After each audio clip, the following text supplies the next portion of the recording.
Thank you, Lisa. Okay. I think it's switching us from going live from our page to going live on the event itself. So, or not?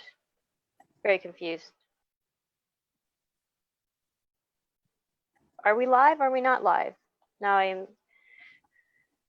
It says webinar, it's now streaming live on Facebook. That's what my screen says, and it has a recording. Yeah, I'm gonna check it to make sure. Yeah, it says we're going live. It says we're live. Okay.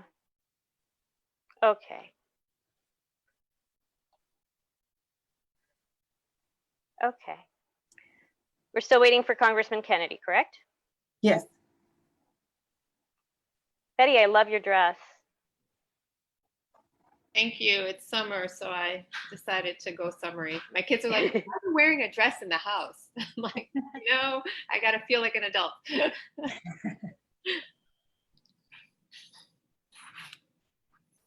Marion, I saw that Shagun just joined. Oh, awesome. Okay, give me a second. Oh yeah, we have a lot of attendees who've joined now. So 35. I'm gonna promote I'm gonna do a couple. So hi, Emmanuel. You were just, well, Emmanuel was just added. I'm gonna promote a few people here to panelists.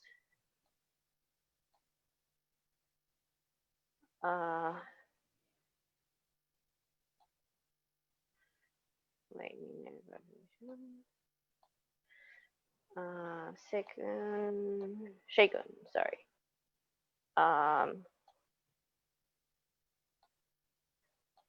So once again, folks, I'm somewhat randomly promoting people to panelists so that there's a few more people in the audience.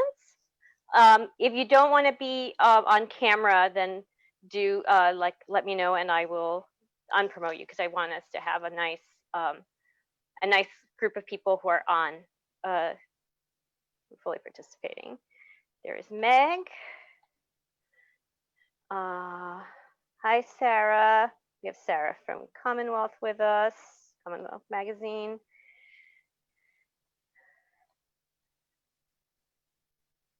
All right. So any word on the congressman? Yep, Dan says few seconds. We'll hold him to that.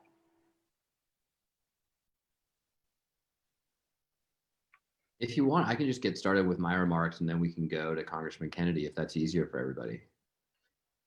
I can start us off. Okay. Like if you give me 2 seconds, then I'll start.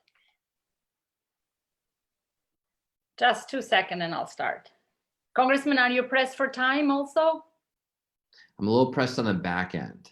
Okay, so maybe I'll start, and then in the meantime the congressman will join.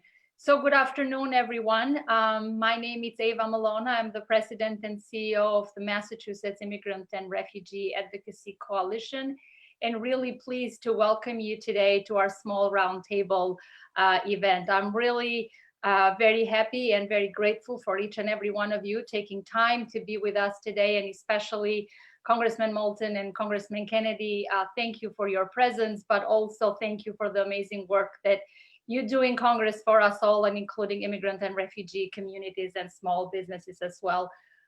We are organizing this event today as part of not only just the MIRA work in Massachusetts and in New England, but also part of a national network, the Fair Immigration Reform Movement, that it's one of the most robust advocacy coalitions in the country, but also as part of the National Partnership of New Americans that does work on shared prosperities in 37 states.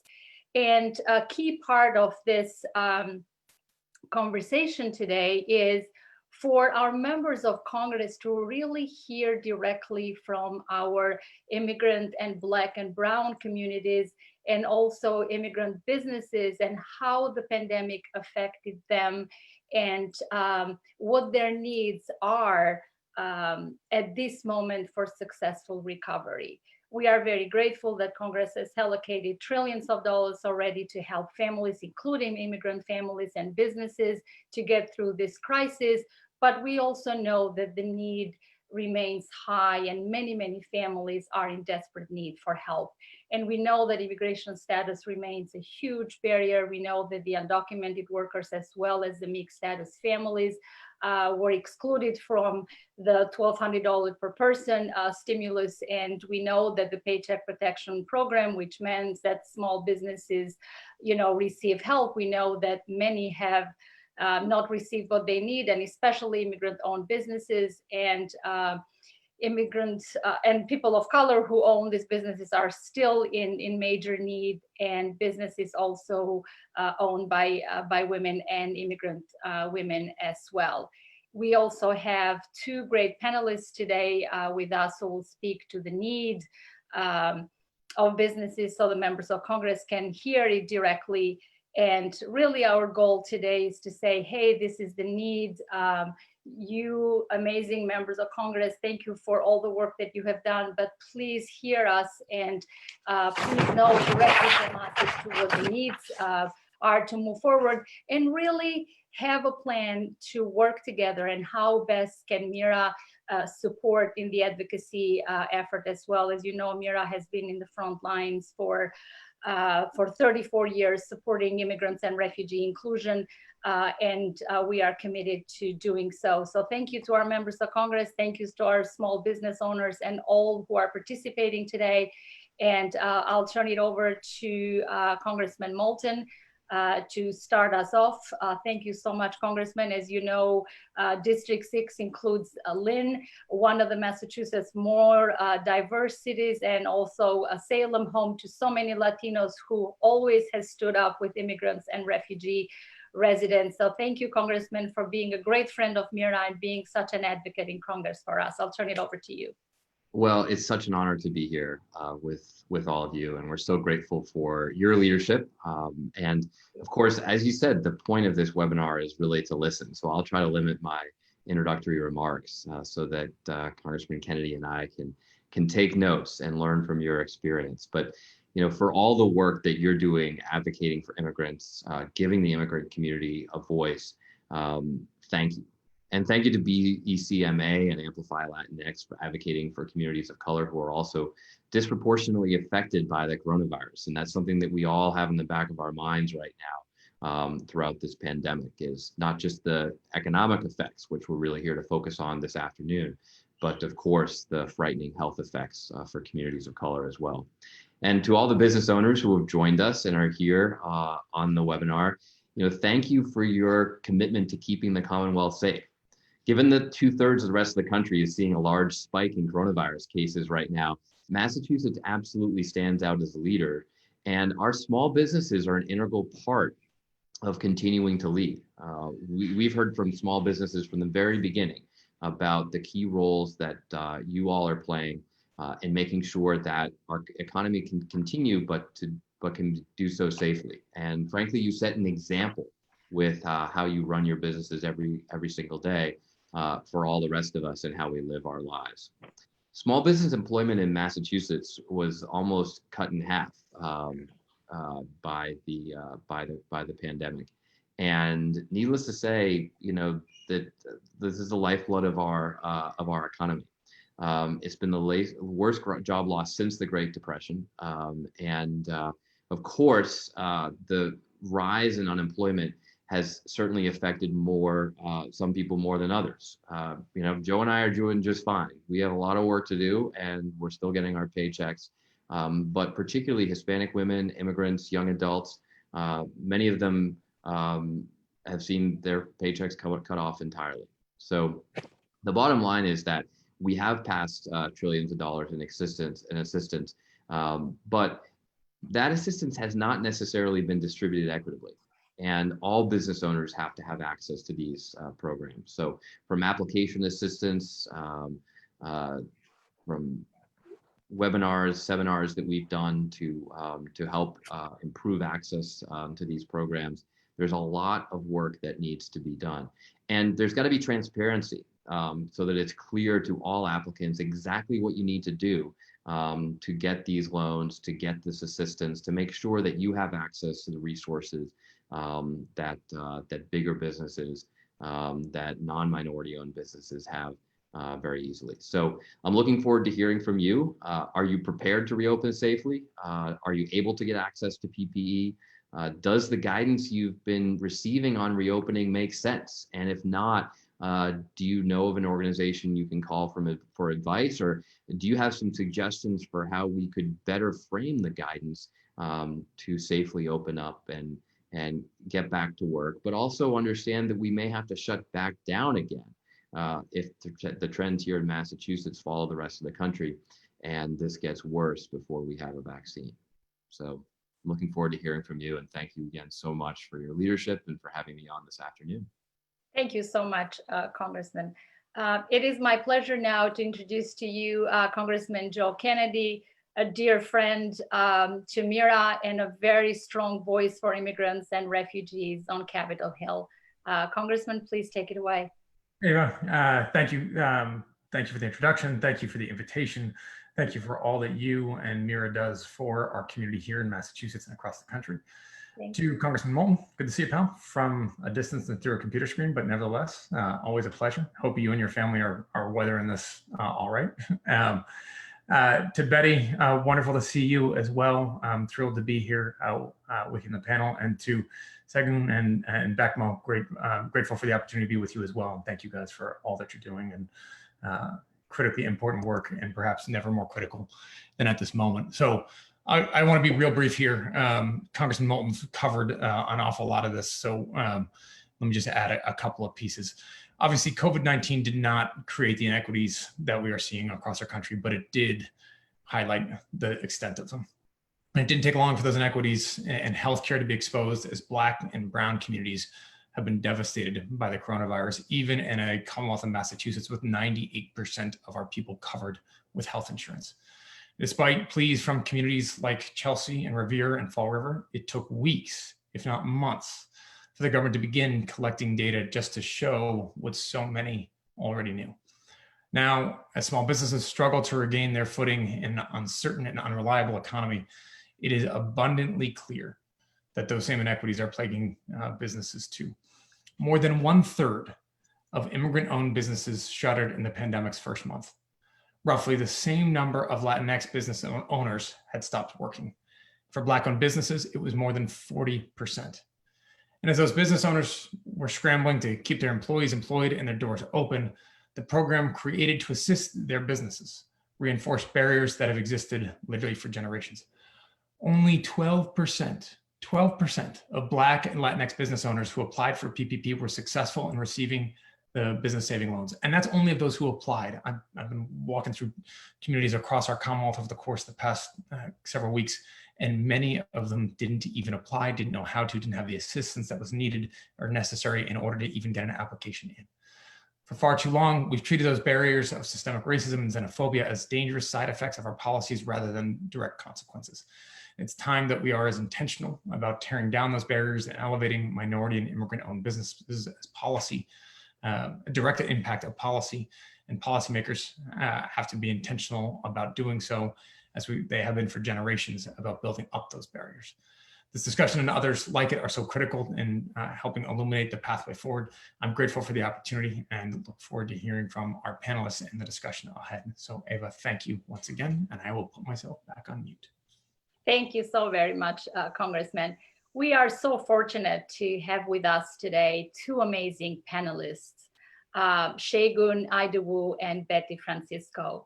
I'll introduce Segun first. They both wrote an op-ed on the Globe about the pandemic and the consequences. And Segun is described in the Globe as the man of the moment. So I am so thrilled that he's able to join us today. Segun is a veteran activist. He's the executive director of the Black Economic Council of Massachusetts, which was established 5 years ago to put economic empowerment and front and center in the fight for racial equity in our Commonwealth. So welcome, Segun, and thank you so much for your work and your leadership.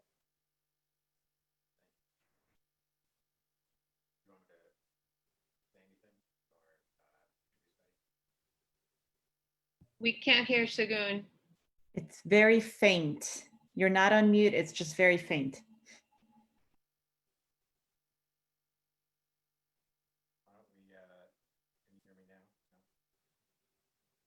Maybe try holding the mic closer.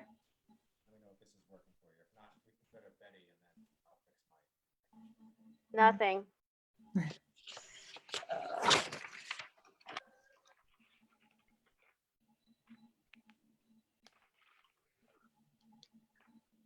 Gonna try calling in for the audio part. Just send me your phone number so that I know what to look for.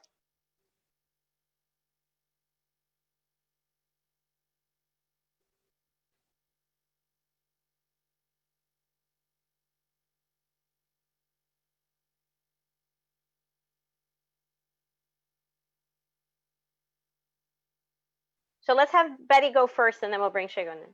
Okay, so then I'll introduce Betty Francisco, who is the co-founder of Amplify Latinx.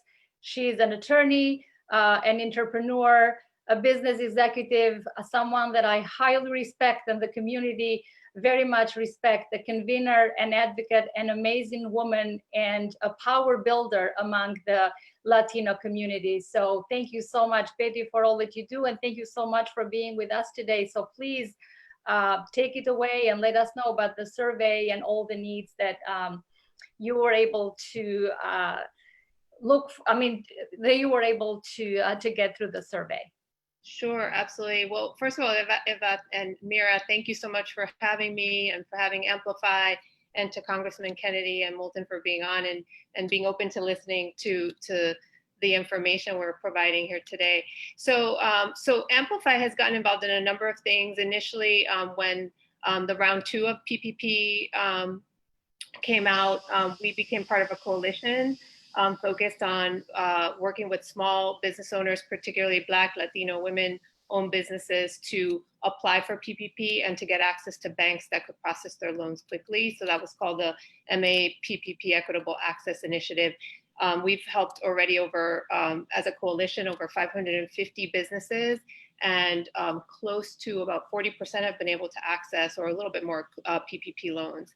And that coalition, a number of the members came together, I want to say about a month ago, to work with Mass Inc. Polling Group to do a small business survey. So this is a statewide small business survey, and we aim to oversample businesses owned by people of color. So I'm proud to say that we have over 1,850 responses, which is amazing for a statewide survey. And that was made possible by all the community partners that shared it, as well as the funding partners, which are numerous, including LISC, Mass Growth Capital, Mass Mutual was a major supporter, BECMA, I think Sagun is on. So a whole number of organizations participated in making the small business survey a success in terms of responses. As far as the number of Latino-owned businesses that participated, I want to give you just a couple of stats. So out of the total 1,850 respondents, 10% were Black-owned businesses, 12% were Latino, Hispanic, and 7.7% Asian. So really good mix across the board in terms of responses. And the survey was done in multiple language to make sure that we could get participation by,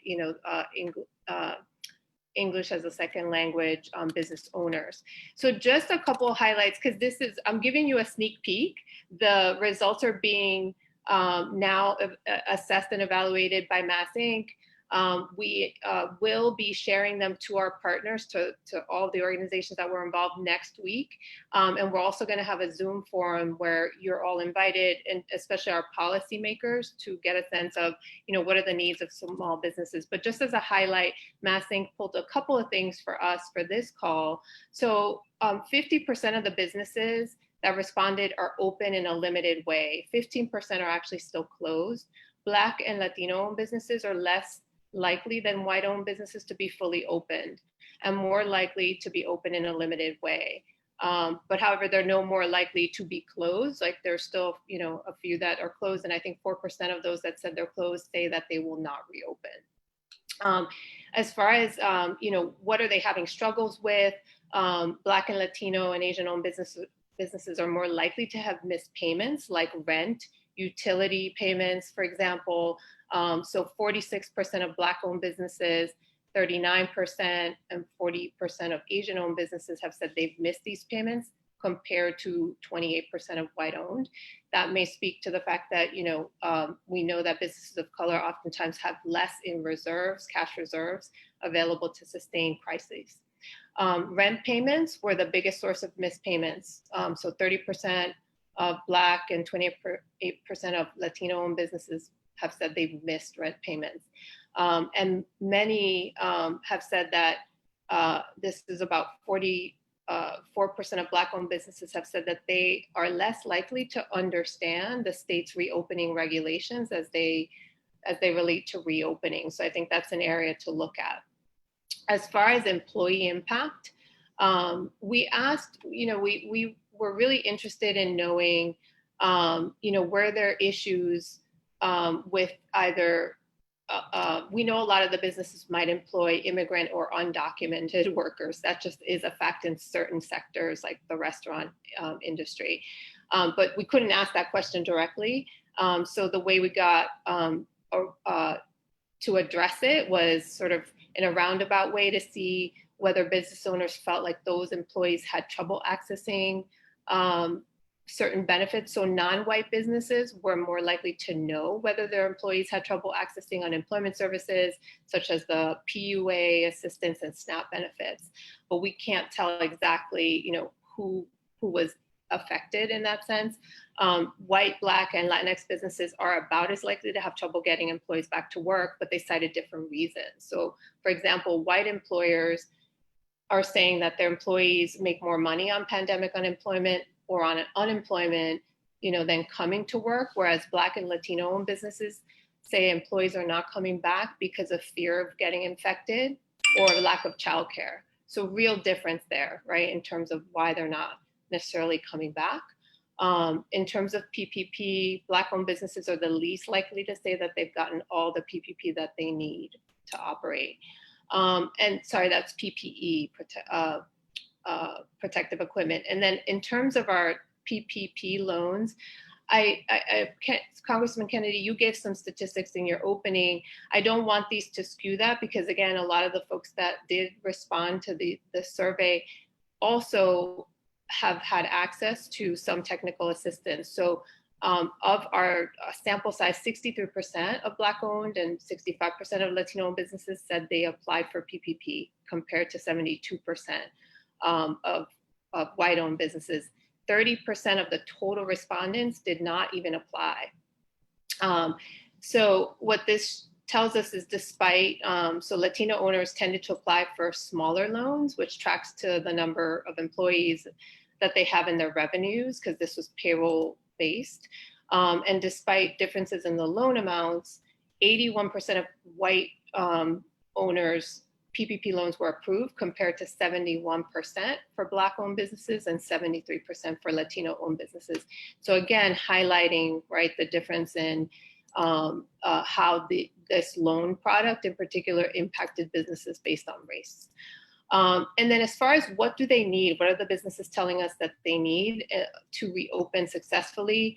It includes legal help, financial planning, marketing, low interest loans, and help with complying with the reopening regulations. But in particular, to highlight, these were the top 4 things I'll say that they all asked for, and Latino, Asian, and African-American businesses asked these things above 70%.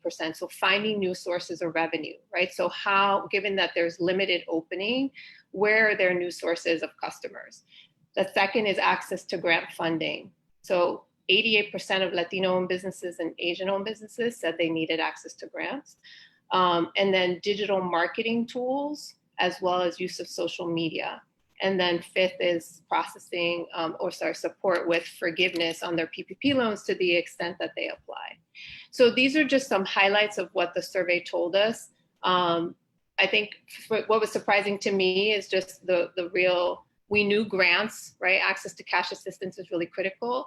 But I think this new focus around technology, right? Digital tools, social media is really important for these businesses in the moment, especially if we have a second, right, wave and businesses need to close. So I think from a provider perspective, that's something that a lot of our organizations are going to start to take a look at. What can we do, right, to better support businesses to make that pivot and transition to incorporate more digital tools and also do some digital transformation.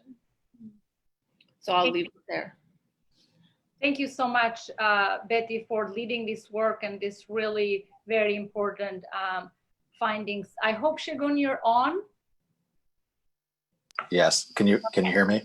Yes.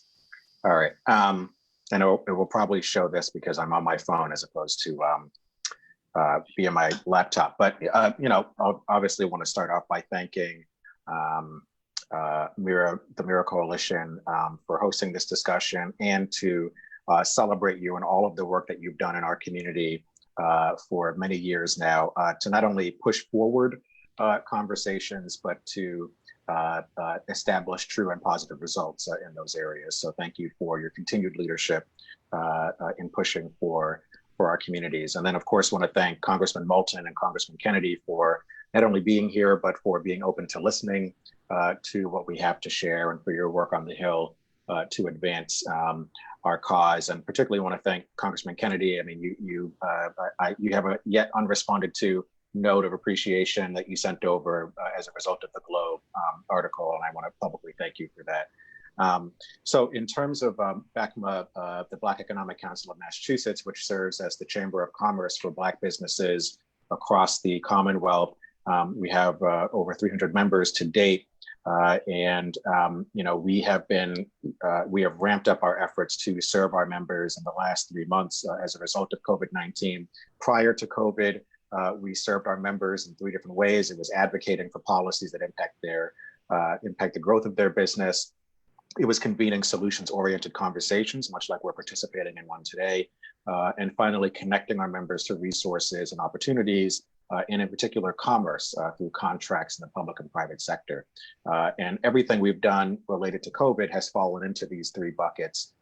In particular, you know, the first way we advocated, you know, Betty was sharing earlier the results of a survey coming out very shortly. In March, we also conducted a study of our membership just to get an understanding of the impact of COVID on them at that time. So in early March, before Massachusetts shut its doors, before really a lot of us were taking the disease as seriously as we are today, we sent out this survey to get an understanding of the impact after we saw what was happening across the world.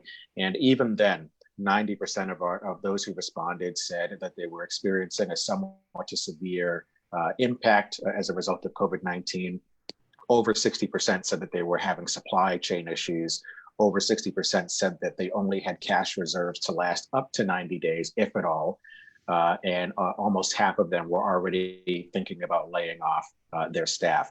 Because this survey was conducted about 115 days ago, we know that the numbers in each of these categories is roughly 100% now. And you know, we're grateful not only to Mass Inc., but to Amplify for leading the effort for this new survey to give us a better understanding of what's worked, what hasn't worked, and what needs to be done for Black and Brown businesses across the state at this moment. So in terms of needs, I can't say that there are new things on top of what Betty has shared. At the end of the day, we already were in a precarious position. We already had a lack of access to capital. We already had a lack of access to technical assistance and other resources, a lack of investment in our businesses, smaller businesses and smaller employee sizes, lack of access to proper information as well as understanding of that information, all detailed in the survey, all shared by Betty. I will say that some of the things that BECMA has been doing to respond or in response to COVID-19 on top of the survey was partnering with Berkshire Bank and the LGBT Chamber of Commerce to provide a product known as the Futures Fund, which at the early outset of all this provided a line of credit of up to $50,000 for our member businesses and those of Amplify and of the LGBT Chamber. Betty mentioned the PPP Access Initiative and providing that access to PPP, which was really important in the second round because as our op-ed in the Globe detailed, a lot of our businesses either didn't have access to PPP or weren't ever going to apply because of the fact that it was a loan and the terms were unclear as to how it would be forgiven. And actually the Center for Responsible Lending let us know about a month ago that 95% of Black businesses and 90% of minority businesses overall did not get access to PPP or the Paycheck Protection Program in the first round.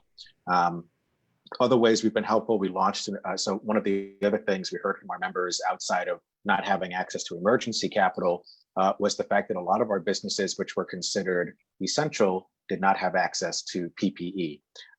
And so this was a particular concern to us in the Black community because as we saw here in Massachusetts and continue to see, the rates of infection, the rates of death are extremely high in our community compared to the white community.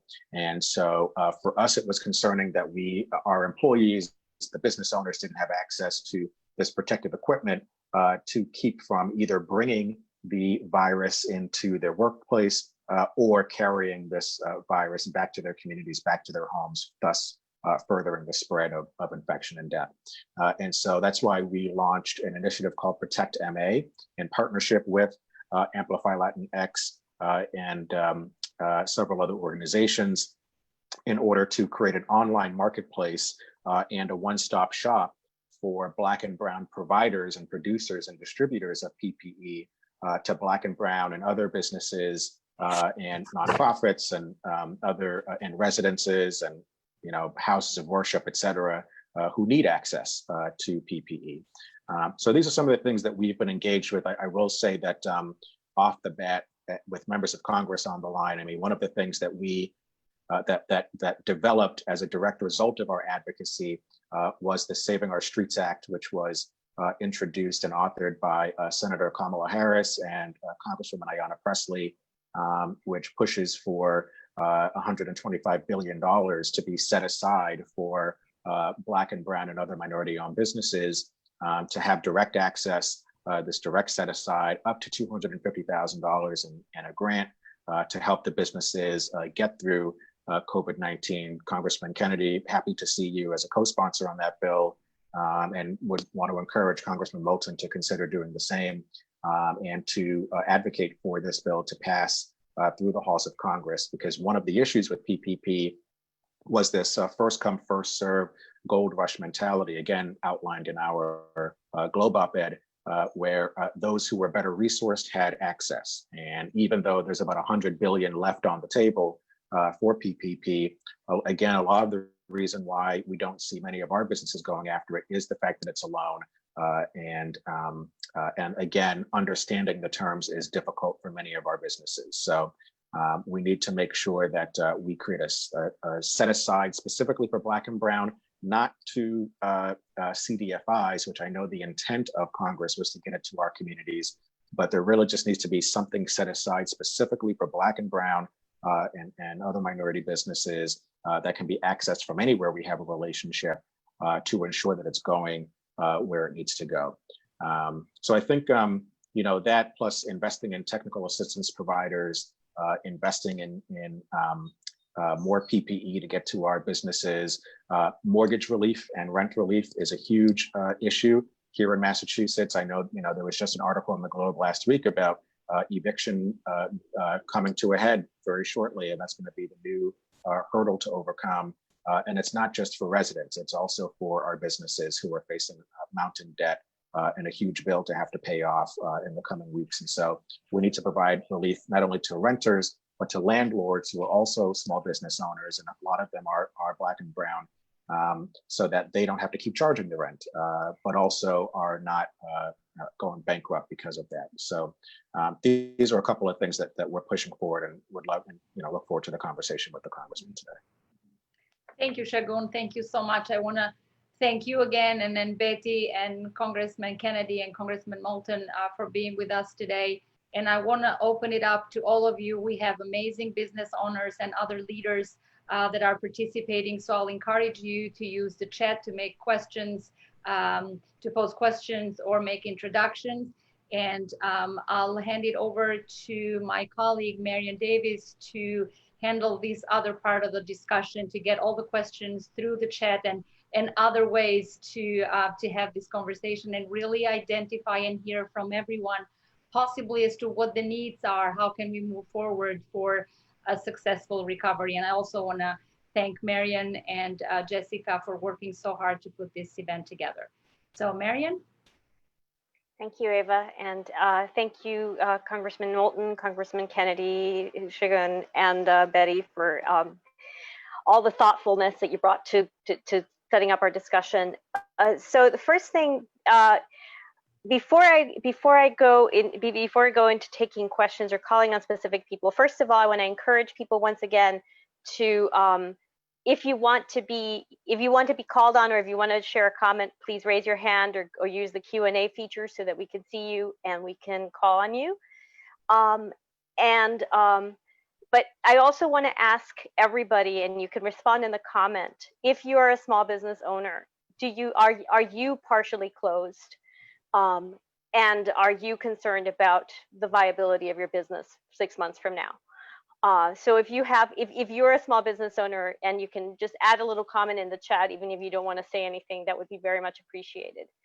The next thing I wanted to do is, we've talked a lot about and one thing I really liked about mentioning the Saving Our Streets Initiative Act is that it specifically recognizes that main streets in Massachusetts and in all across the country, and not just, in Massachusetts, everything's built around squares. Which square do you live around?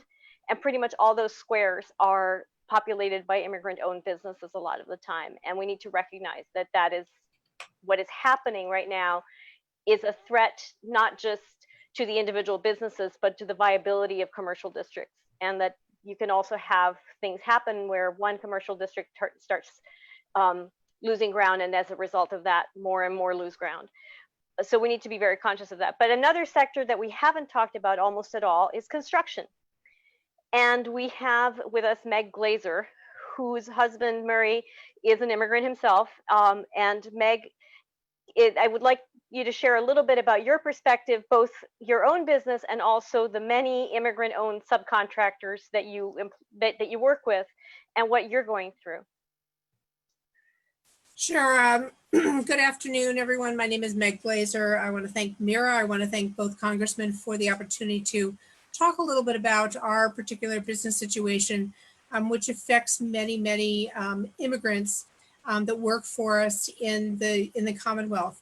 My husband, Murray, and I own a general contracting company. We're commercial general contractors. We do a lot of work in the Boston area. We do mid-range projects. We're not a large union contractor. And so we depend on some of the smaller contractors, many of whom are immigrant-owned or who have immigrants work for them. Aside from doing the business development for the company, my other hat is that I'm the OSHA safety director, and I'm always concerned about the safety of our workers. This pandemic has kept me up at night, wondering how we're going to meet the needs of keeping our workers safe. And it's not just in the construction industry, it's in every single type of business that has been talked about, particularly in food production, in food processing, and restaurants, and so on.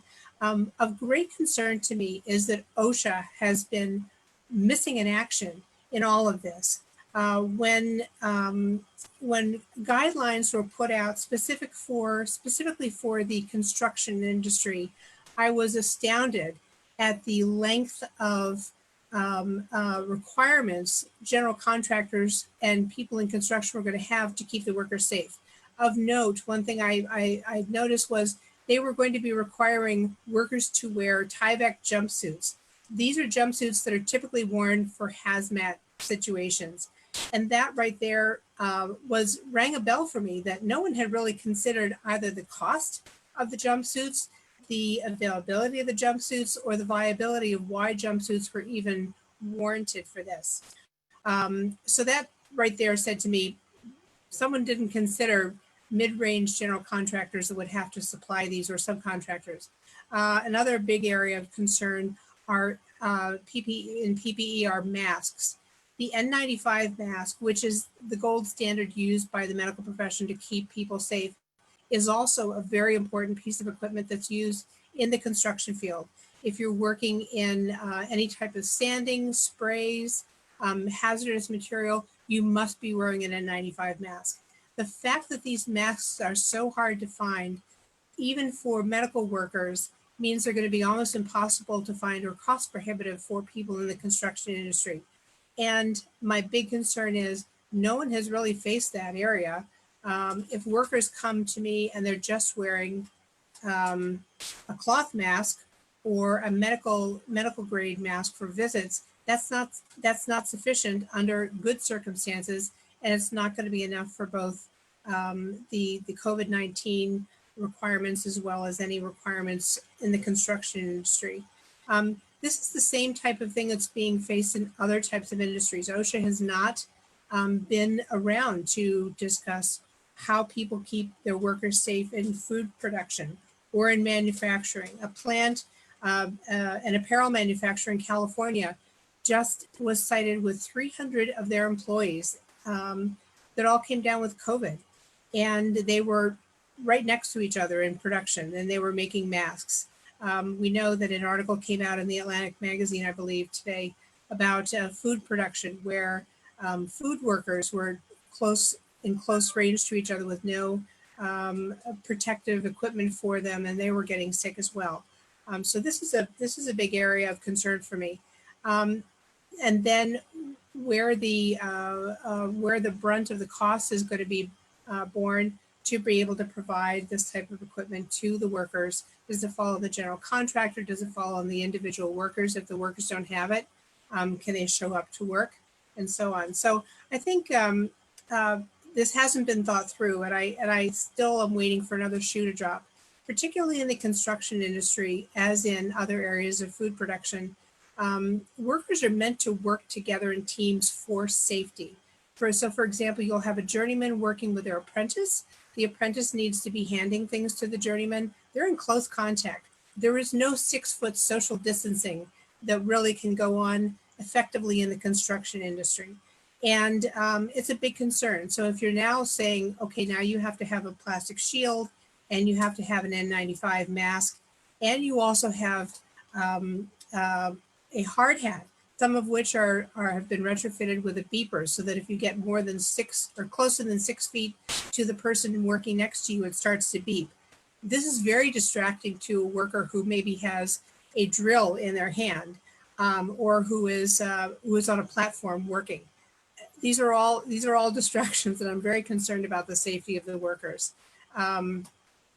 So that seems to be my biggest concern that I could come up with, specific to construction, but also to other industries. One of the tenets of the Baker administration is to continue to build new housing in Massachusetts. What I can say is any projects that were ongoing, that were already in the middle of construction, were able to pick up and start again. Or if they had their planning and zoning through, and their construction documents were all complete, they were able to pick up. There has not been a lot of new construction start, even since Massachusetts has reopened. And that's a concern that we're lagging behind, because we're still trying to pick up the pieces from where we left off. So I do see that there's going to be a lag. I'm concerned about our small subcontractors who need to keep themselves afloat, and what will happen to those people if they can't keep themselves afloat. Will they be a resource available for us? So it also ties in with what the two previous panelists had mentioned about making sure that small business owners have funding to keep their crews going during this, and to also make sure that they can pay for their housing and their general expenses. Thank you so much, Meg. Does either of the congressmen want to respond to what Meg just talked about? No? Okay. Yeah, absolutely. I mean, Okay. one of the things, I mean, I think one of the challenges here is it's very interesting to hear you talk about OSHA.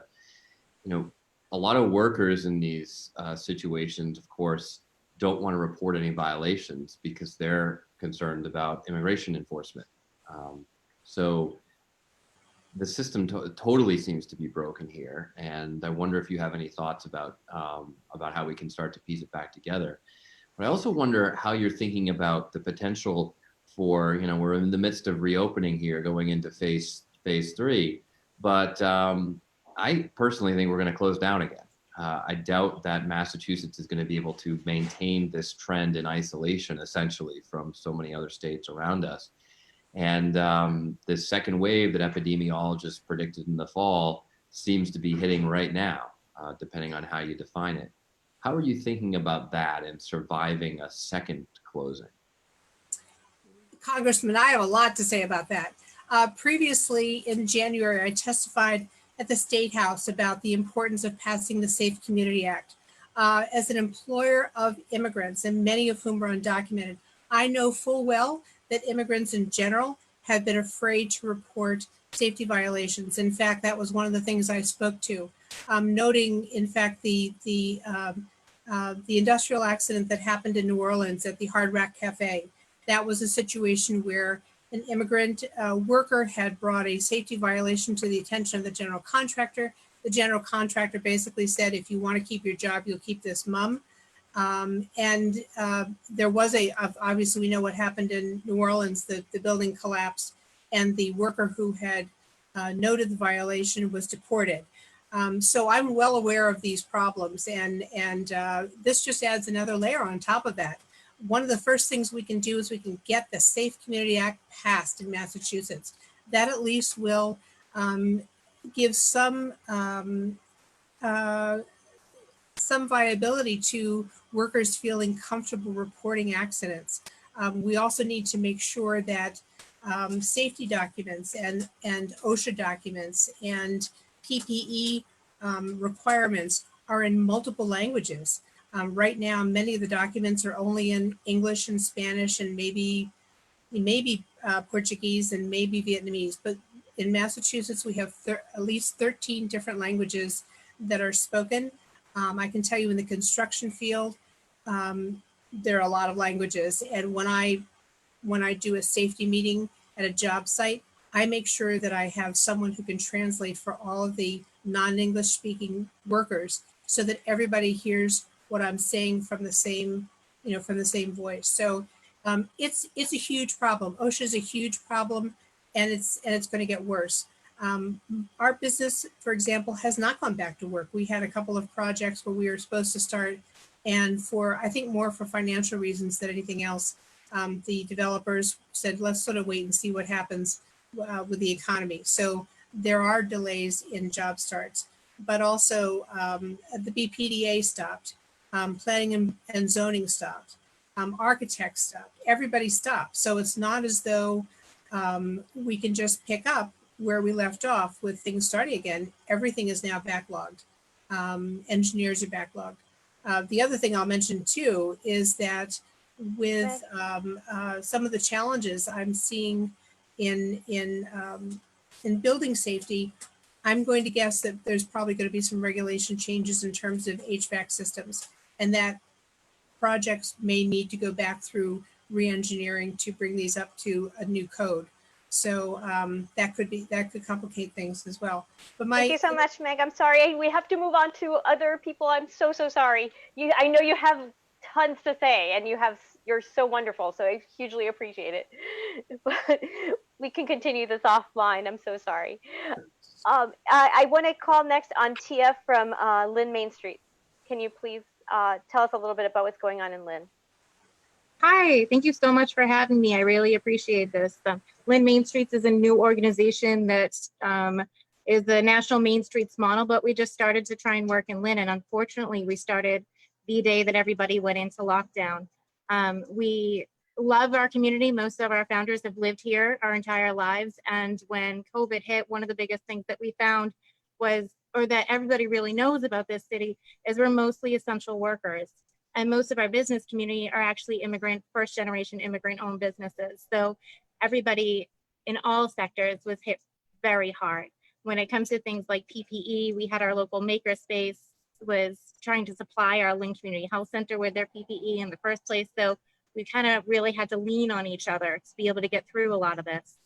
Lynn Main Streets was able to conduct a small survey of our own, not as awesome as the Mass Inc. one, which I completely am so excited to hear the results for that survey. And what we found reflected very closely to what you were saying. The biggest thing that we really talked about with our businesses by just going down and visiting and knocking on doors and sending emails and phone calls is that technical assistance piece. A lot of our businesses had no idea that there were PPE loans that they could apply for. They didn't know where to apply, or sometimes their application wasn't complete, so they weren't able to be approved. Another thing that they found is a lot of these businesses didn't have the ability that some of our other businesses did, or the knowledge or the money to be able to pivot to an online platform.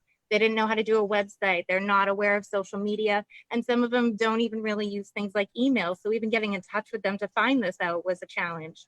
I think if there's anything that I would love to see is making sure that we have our documents all coming out in multiple languages. We have a top 5. Our city speaks over 46 languages, but we do have a top 5. And very often, some of these relief programs or some of these grant programs were only in English or just English and Spanish. And it would be very helpful for our state to really be mindful of that. And the other thing would be the technical assistance. Sometimes when you're working through these applications, they can be overwhelming and you don't necessarily feel comfortable going to a state representative or a city representative to ask the right questions. So having that buffer is really, really important to our small businesses here. One other thing I just want to bring up, most of our first generation immigrant businesses are all restaurant owners. And our restaurant owners were hit very, very, very hard, especially since, like I said, a lot were not able to pivot to another online platform or things of that nature. And what that also meant was a lot of our local residents that work in these restaurants were out of work and unable to receive unemployment because of immigration status. They were unable to receive food, and they had almost fallen through the cracks if we didn't have a mutual aid program that was able to really lift them up and carry them through. There were some big concerns. I know restaurants can be tough to navigate and open up in this time, and they're right now at such a small capacity. I know we're going to lose a lot of them. And when somebody had mentioned, once your business district, one of your business districts starts losing their businesses, I mean, our mission here at Main Streets is to revitalize downtown, to really bring everybody down there and support our businesses through this big change that we're going through. And if we lose a bunch of them right now, we're going to lose some of the fabric of our community. So we really need that support of all of you behind us and making sure that we can make it through. Thank you so much, Tia. Congressman Kennedy, I don't think you had a chance to respond earlier, and I wanted to give you a chance to say also a little bit more about what Tia was talking about, or anything else you wanted to add. Great. I'll be brief here because I want to make sure I know time is running short and get as many other people as we can in this.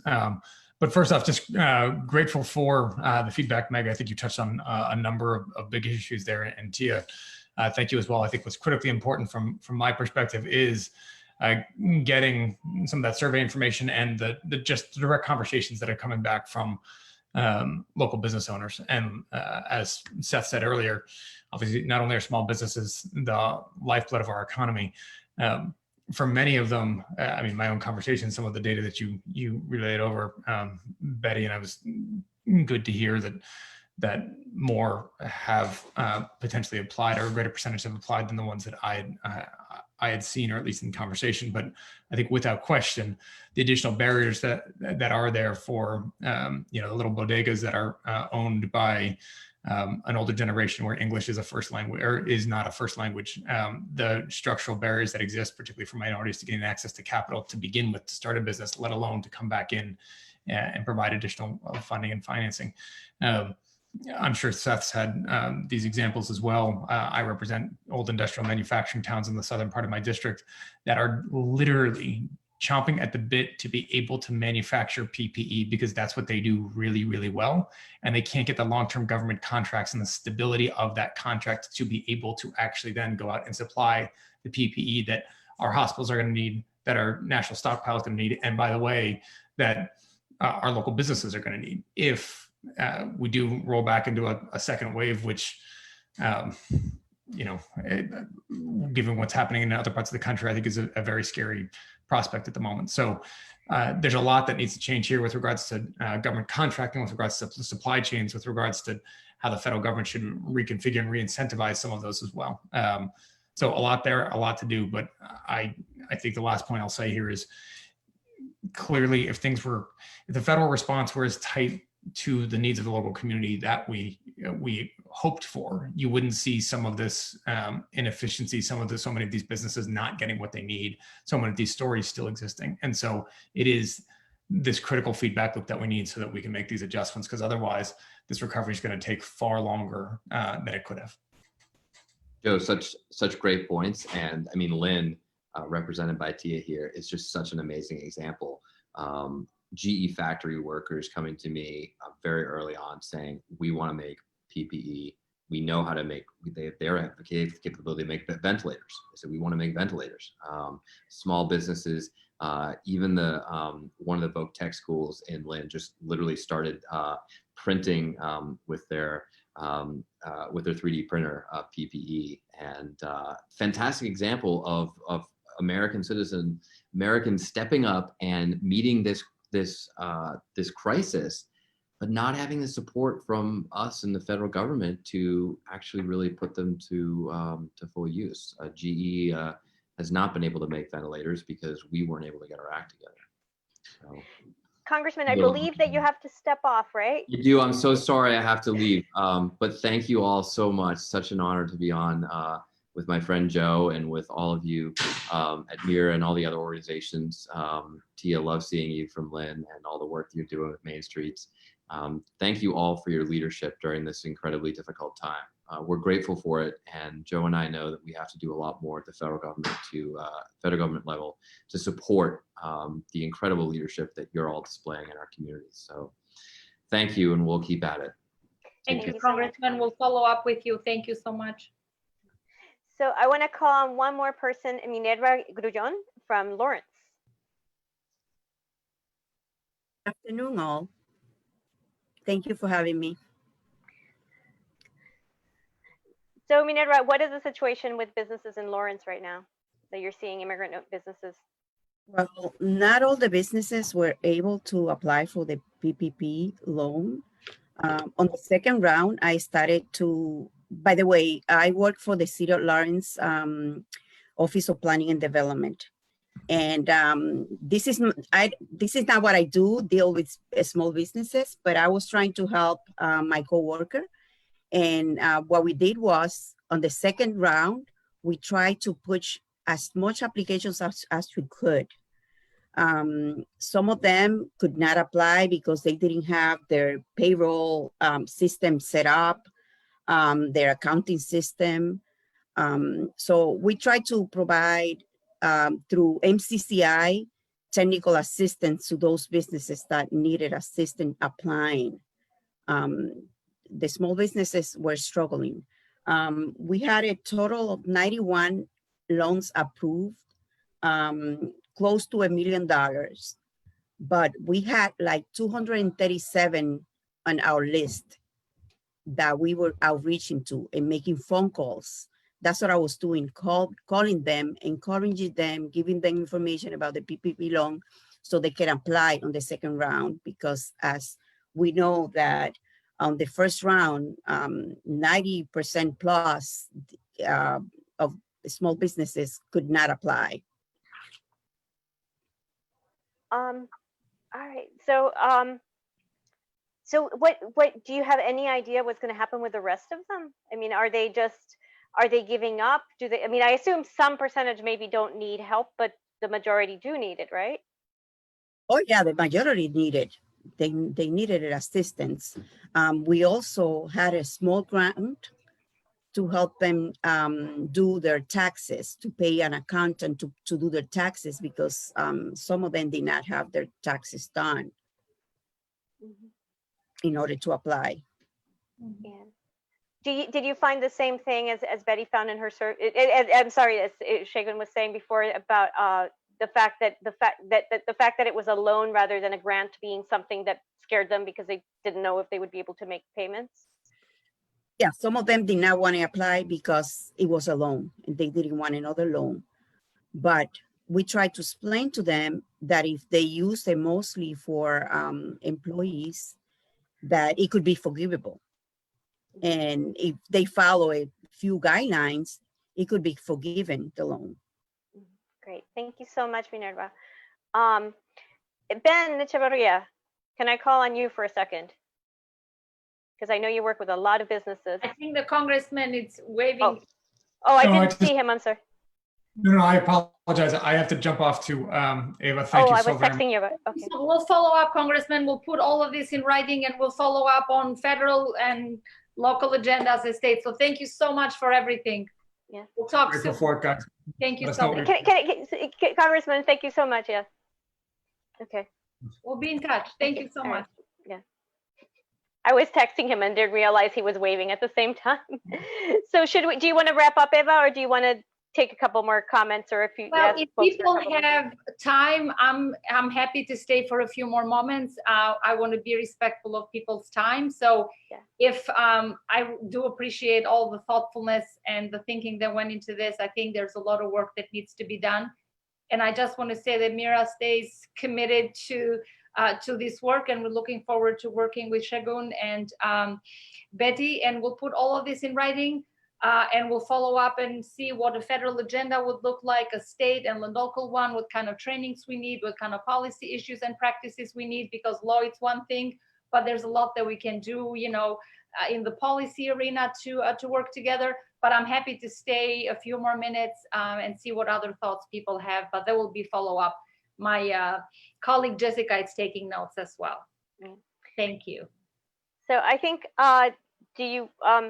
well, I would like to hear very, very briefly from Ben on what is the situation with restaurants in Somerville, just because I know that you work with a lot of them. Yeah, so the Welcome Project works with immigrant restaurants in Somerville.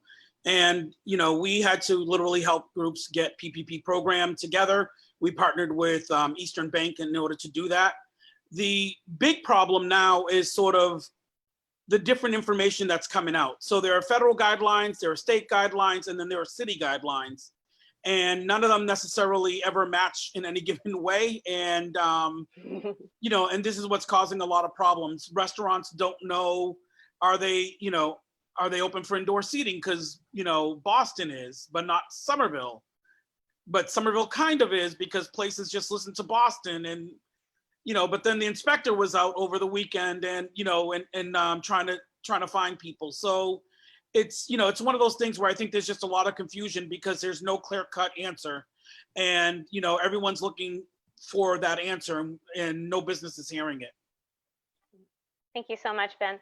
So the last thing I wanted to do was ask both Betty and Shagun to share, like, if you could have a call to action for our members of Congress, what would it be?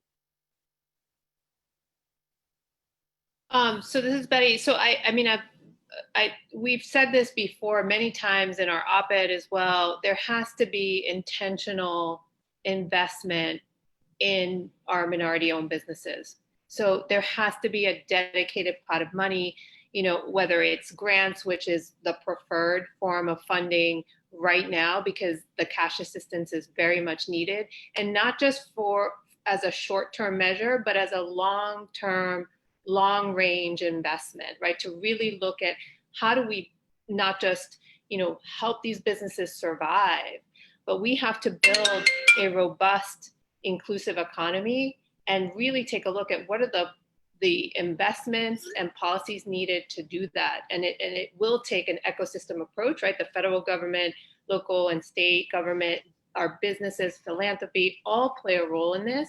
And it's you know, coming together and figuring out what is that long-term investing strategy that can help businesses survive and then go into recovery and grow. We know there's going to be potentially a second closure, right? So adding to that is very daunting. So we have to think ahead, like what do they need to survive right now? The other thing is, when we talk about this equity approach, you can't do it without, the intentional allocation of resources to these businesses, the language access, like Tia, you mentioned this, like we have to make sure that the information is getting to the businesses in their preferred language. So community providers are key in here. So, and working with them is super critical. And going to the funding mechanisms that are actually going to reach them, right? So it's not the big banks necessarily. And I'll let Sagun continue to add to the conversation around, especially around policy.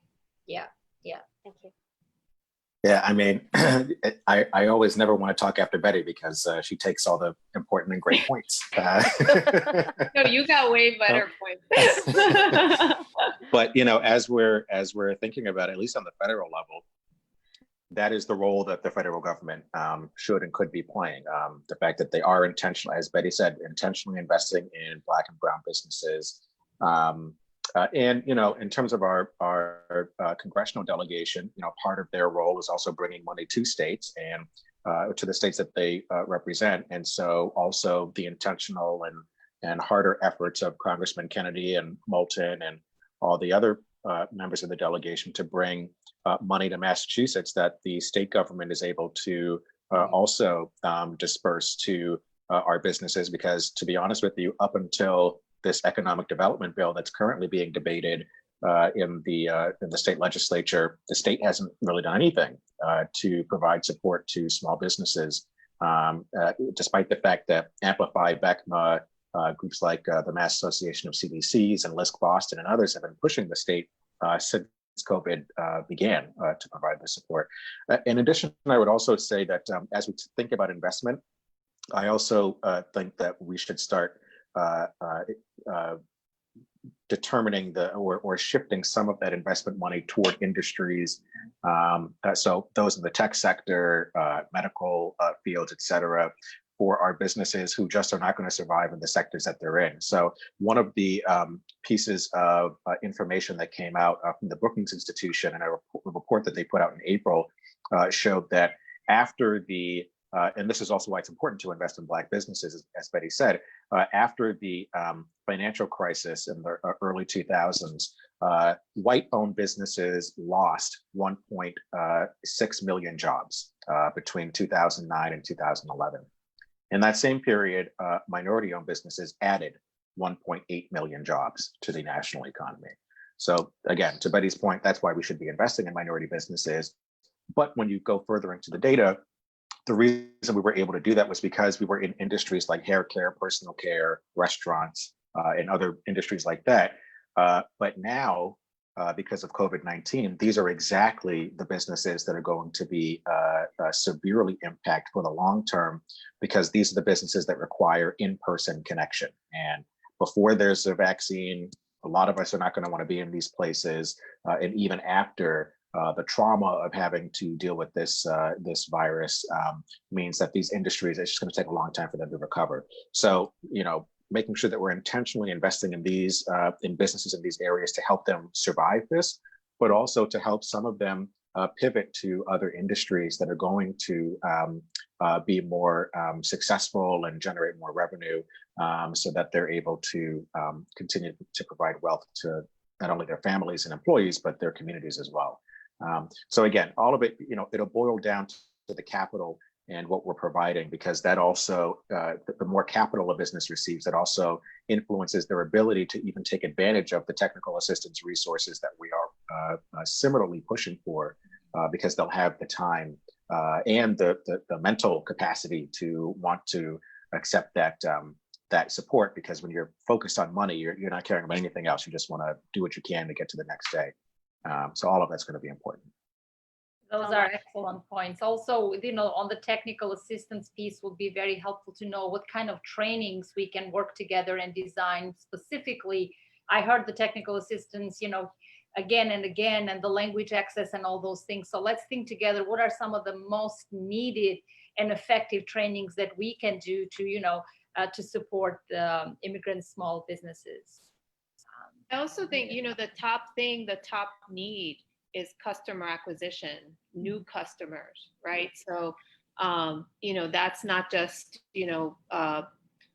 it depends on the type of business, but I think that, Congressman Kennedy mentioned this, there could be potentially a, certification process that businesses can go through to create more access, right, to either corporate procurement, government procurement.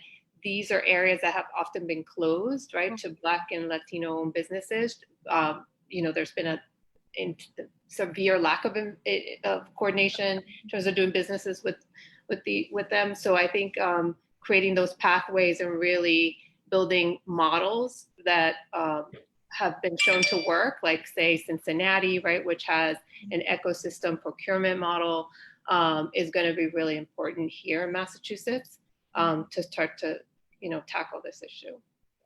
And the digital organizing and the digital tools that you mentioned as well, a lot of information gets lost in translation, and we need to make sure that we do not miss that part. Yeah. Eva, do you want to wrap us up? Sure. So thank you so much. I mean, this has been very rich, and this is just the beginning of the conversation. As I said, we'll summarize all of this, we'll send notes around, and then maybe we'll form a small working group to come up with, specific technical assistance piece, what's needed and who are the best voices to speak on that, but also on the local, state, and federal agenda, and also following up with other members of Congress. We're very fortunate in Massachusetts to have an exceptional delegation, and other members of Congress have been really working really hard, and also, beyond Massachusetts as well, if we can look at the whole New England region and beyond that to our national networks. But there's a lot of work that needs to be done, and I'm extremely grateful for your partnership and looking forward to connecting soon for a second round of next steps. Thank you so much. And thank you, Marian, again, and Jessica, for putting this together. Much appreciation. Thank you. All right, we're going to stop the live stream now, and thank you.